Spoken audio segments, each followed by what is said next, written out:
In some cases, people do infect themselves. Hi, I'm Tara Smith. I'm a professor of epidemiology at Kent State University in Ohio. I study infectious diseases and have long been interested in zombie infections. So today we'll be talking about zombies in movies and rating them for realism. It invades the brain like meningitis. The adrenal glands hemorrhage. The brain goes into shutdown 2 hours, 1 minute. So this one is mixed. So it does have an incubation period. It usually takes several days between the time that one is exposed to a virus and one develops symptoms. It restarts the brain? No, just the brain stem. Viruses can get into the brain. He mentions meningitis, which is actually about kind of the outside covering of the brain, and then you would say encephalitis when it actually goes into the deeper parts of the brain. So that can happen. There are viruses that cause those type of illnesses, but once you're dead, you're dead. And even if this reanimated the brainstem, that still wouldn't quite make sense because you wouldn't be able to walk. You could breathe, your heart would beat, but you wouldn't be, actively going out, shambling around. But that anyone who died would also become a zombie, even if they died in other mechanisms. So that's a little less realistic. I mean, yellow fever is one that people can get very ill, be close to death, and then sometimes they come back and feel fine and then are dead the next day. So it has what we call like a biphasic illness. It has different phases. And of course, back in the day, before people had stethoscopes and things like that, if you had somebody who, again, was very ill with some infection, you listen for a heartbeat or try to feel for a pulse. It might be very weak. It might not be detectable to the average person. And so there are lots of stories from outbreaks of bubonic plague, outbreaks of cholera, and even also yellow fever and other types of infections where people have been taken out of their homes, put in the dead cart, going off to be hauled to the graveyard, and they wake up in the carts. The human body decomposes rather quickly, so it starts out really from the inside, that you have all these bacteria in your gut, in your mouth, on your skin, that once you die, you become a big food source to them. So they're the ones that do a lot of the initial decomposing. And there's nothing, about this particular virus that would stop that. They have these shamblers that have taken, years and years that are still walking around after the outbreak. And they would all just be bones by that time. Something would have eaten them, whether it would be the bacteria that they carry or other rats or scavengers or something like that. Yeah, again, it gets a bump for the incubation period, but downgraded for the reanimation, so maybe a 5.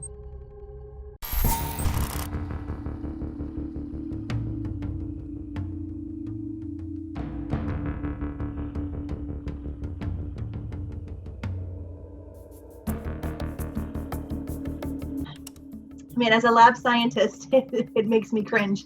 You can see the virus is liquid on the floor, and it would not be aerosolized like that. So there would be maybe a little bit of a splash in the immediate vicinity, but there's nothing that is making that liquid become airborne. He's in the blue suit with the helmet and everything. So obviously this is a lab that studies things that are dangerous. You wouldn't have ventilation going to the rest of the building. What you would have would be filters in the ventilation system that have very small pores so they can trap even viruses from getting out of the building. And then that ventilation usually goes out to fresh air, so to outside rather than inside the building. So even if there was a few viral particles that made it out, they would be diluted when they made it outside to the fresh air and not a danger to anyone. That also would completely not happen. Even in my laboratory, no food, no drink in the laboratory, anything at all.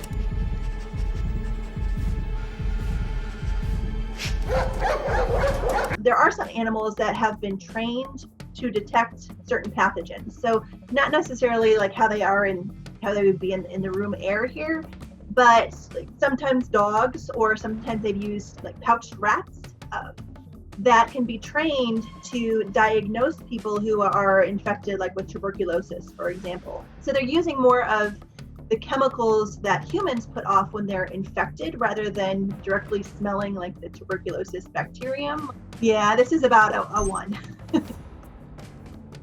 He's gonna inject himself. We have no idea which one's gonna work.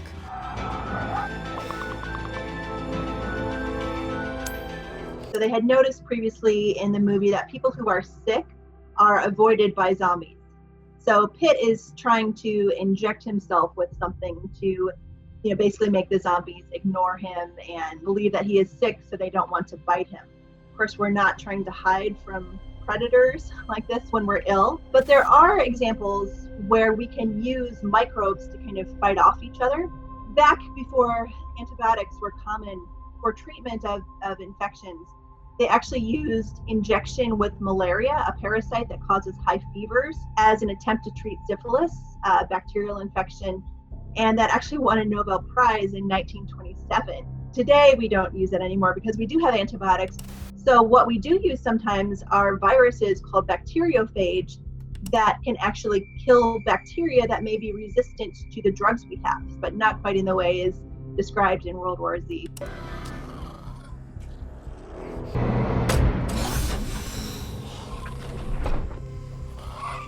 In some cases, people do infect themselves. Probably the most famous of those was Dr. Barry Marshall. He was an Australian scientist who won the Nobel Prize again for discovering that a bacterium called Helicobacter pylori causes first gastric ulcers. People didn't necessarily believe him, so he ended up swallowing a mixture of Helicobacter pylori himself and then treated himself with antibiotics. Maybe about a 3. I think the book was much better as far as realism, but the movie took the concept and I think twisted it a little bit. The chimps are infected. Infected with what? Rage.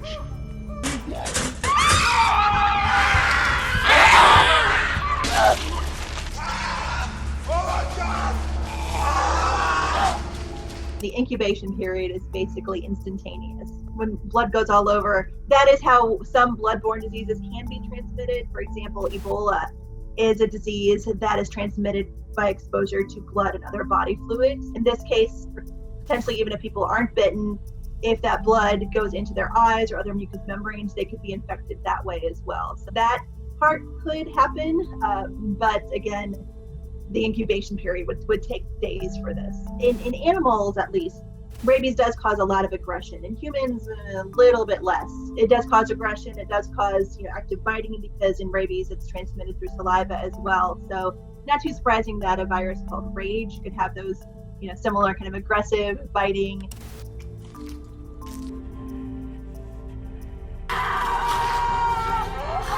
Yeah, so some viruses do cause eye infections. And so basically a form of conjunctivitis.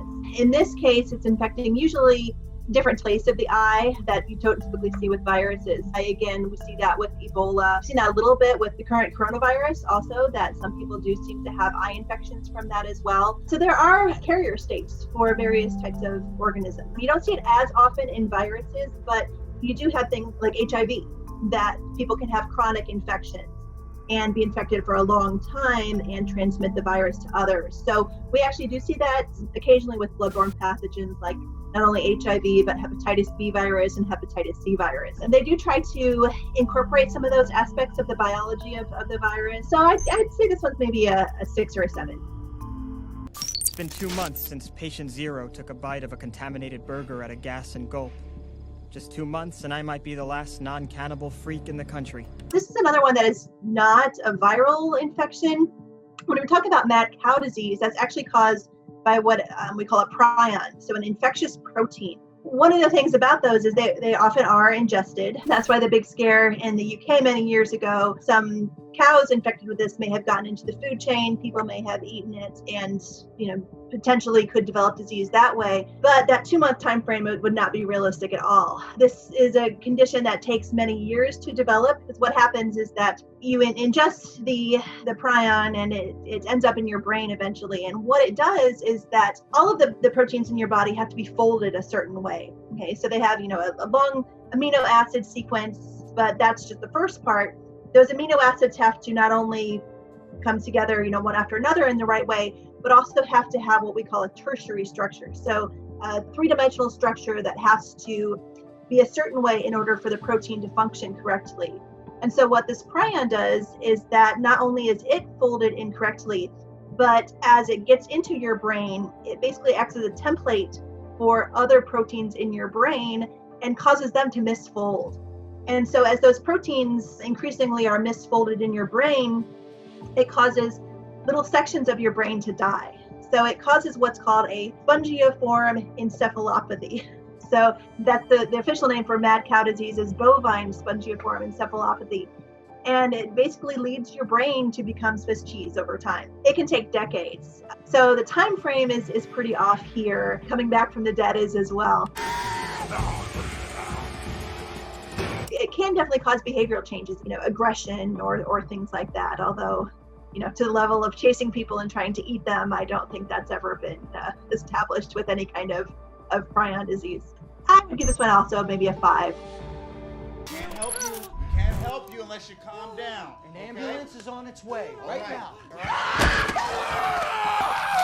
Yeah, so this is kind of similar to, again, the rabies aspect of it. Rabies is probably the only other virus that we know that is basically 100% fatal. There have been a couple of people who were infected. You can get what's called post-exposure prophylaxis. Okay, so if you have not gotten the rabies vaccine before and you've been exposed, you've had a bite from, a rabid dog or a wild animal or exposed to a bat, you can get the rabies vaccine shortly after your exposure. That can basically stop the virus from replicating in your body. So that will protect you from infection. But rabies has a very long incubation period, weeks to sometimes months or more.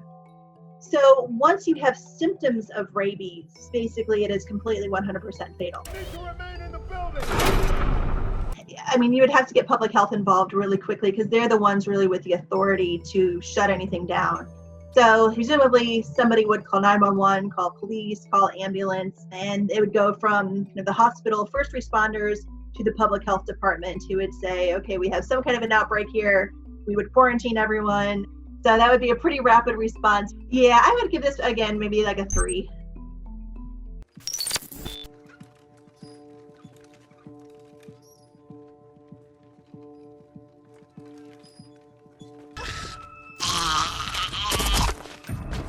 There are some fungal infections that can affect the brain, but they don't seem to cause the type of behavioral changes like this. The next stage in the fungus's life cycle, the mature sexual stage. This is a sporangium, a seed pod. If they were to open... What? The end of the world. This is modeled on insect pathogens, where the fungus infects the insect and it does change its behavior. They basically force the insects to go as high as they can up a tree, and eventually the fungus causes the insect to just basically be a host for kind of that next phase of evolution. They talk about it in there, but basically you have this fruiting body that will replicate in the insect and then kind of pop out somewhere of their body from their head or elsewhere. And then that is what sporulates. And so when it sporulates, it releases all of the new fungi, and then they kind of rain down over the colony of insects and can infect all of those. So that's how it ends up amplifying. We have had fungal infections that have gone around the world or around a country. So I live in an area in Northeast Ohio that used to be covered by chestnuts, but then they all got a fungal disease and, they basically all died. This can happen. Those can be transported very easily through the air.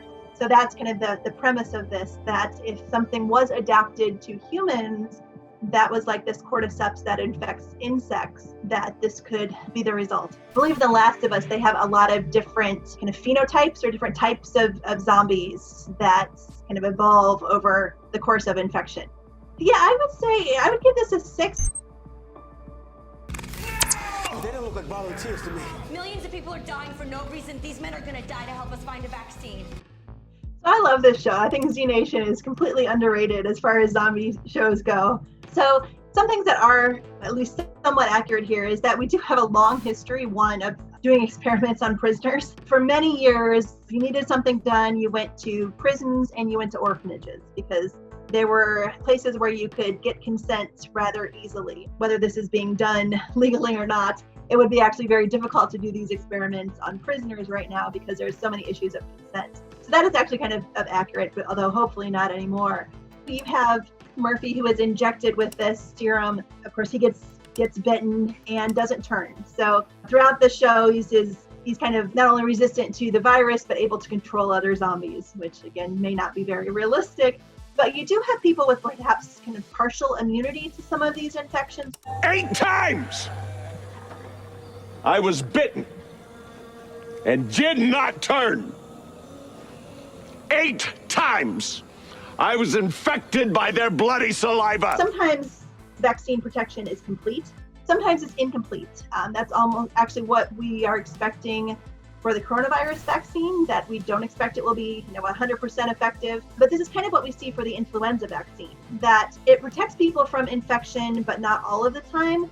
But even for people who are vaccinated, get influenza, you tend to have more mild symptoms. So kind of what Murphy is seeing here, yeah, probably about a 2. It's pretty unrealistic, especially some of the scenarios they get into later on.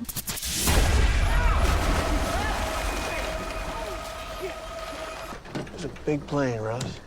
Why is that? Because we're right on top of it. If you're transporting a very deadly bioweapon, it would likely be in very tight storage, multiple layers probably, and you'd also have like dry ice or something to keep it cold. So exactly how it was released during this plane crash is not very clear. I think that water supply, the virus would be diluted, and even further so as it got spread out to all the people of the town. So you'd have to have a really small infectious dose for this, like 1 virus, for people to get infected. And then most likely the virus would be killed off in the water, because rabies is a virus that needs a host to amplify. It's not typically a waterborne virus. So it's unclear exactly how that would happen, how it would survive in that water in order to infect hosts. If you don't have that knowledge that a government plane went down carrying a bioweapon there, and you're just doing this based on the symptoms, it would take a lot to kind of tie those together. Usually when we see outbreaks of waterborne disease, we respond to them because you have upticks in people reporting to their doctors with gastrointestinal symptoms, with diarrhea and vomiting. One of the biggest ever outbreaks of waterborne disease in the United States in modern times was in Milwaukee in 1993. They had an outbreak of a parasite called cryptosporidium. And one of the early indicators for that was that all of the Imodium was gone from stores. People weren't necessarily reporting to their doctor that they had diarrhea, but they were going out for anti-diarrheal medicine. I'll put this down at about a 2.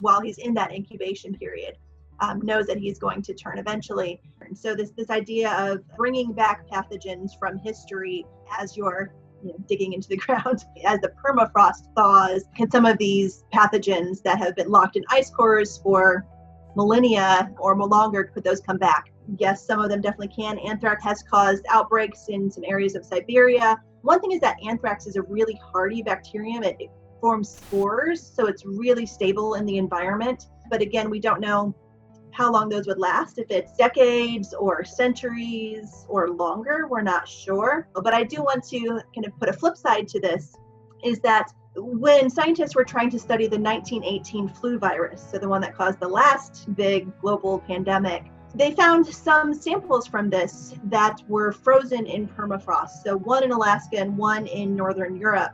In Alaska in the 1950s, scientists went up there, dug up some of the people who had died and who were again preserved in permafrost for many years, took samples of their lungs, tried to grow them in the laboratory, completely unsuccessful. There was no live virus there. Did the same thing with some of the samples from, again, Northern Europe, just about 15 years ago or so. So we were able to get viral RNA from those, and that's actually one of the reasons we know so much about the sequence of the 1918 flu virus, but could not grow it at all. And so most viruses are more fragile than bacteria. So a viral outbreak would probably be less likely from something that has been long put in the ground. They're poisoning this land, This country changing. Sick. We all get sick. Interrupting nature, that's a big problem. In West Africa, we had the Ebola outbreak a couple years ago, the really big one. And part of that, may have been from more frequent introductions of the virus into the human population across parts of Africa where they're being deforested. Now the bats are all in close contact, and they're in closer contact with other animals in the forest because there's only this little part of it left. So there's more potential for transmission for that virus to other animals. People eat those other animals. People come in contact with that through butchering them or other types of things. And so it can jump into humans. So we see that cycle on and on, maybe out of 4. I like 28 days later just because it really scares me. I can suspend disbelief for all of the science that's maybe exaggerated or kind of mistold in there, but the story just really freaks me out.